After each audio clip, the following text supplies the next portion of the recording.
आगे बढ़ेंगे, खबर देंगे। जज अरशद मलिक की मुबैना वीडियो स्कैंडल के अहम किरदार नासिर जंजुआ को इस्लामाबाद हाई कोर्ट में पेश किया गया है।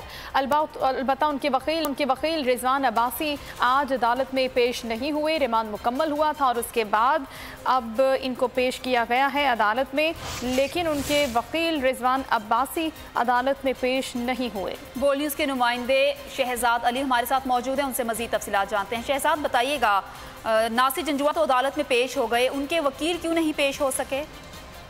जी बिल्कुल, जज अरशद मलिक की वीडियो स्कैंडल के जो अहम किरदार थे नासिर जंजुआ आज इस्लामाबाद हाई कोर्ट में पेश हुए। तो जब जस्टिस आमिर फारूक की अदालत में जब पेश हुए तो जज साहब ने जब इस्तफसार किया उनके मुखला से कि आपके वकील जो है वो राजा रिजवान अब्बासी वो आज पेश क्यों नहीं हुए, तो उन्होंने कहा कि वो बैरून मुल्क हैं जिसकी वजह से वो पेश नहीं हो सके।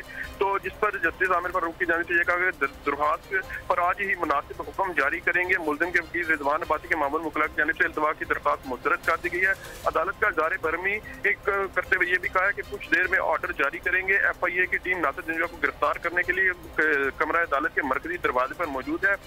अब देखते हैं कि अदालत की जानिब से क्या हुक्म जारी किया जाता है और ये मुतवक्की है कि शायद आज यहाँ पर जो है नासिर जंजुआ की गिरफ्तारी अमल में लाई जाए, क्योंकि FIA की जो टीम है वो यहाँ पर बिल्कुल तैयार खड़ी है कमरा अदालत के बाहर। ठीक है, मुलजिम के वकील रिजवान अब्बासी के मुआवने वकला की जानिब से इल्तवा की दरख्वास्त को मुस्तरद कर दिया गया है। शहजाद अली, आपका शुक्रिया अदालती कार्रवाई के हवाले से आगाह करने के लिए।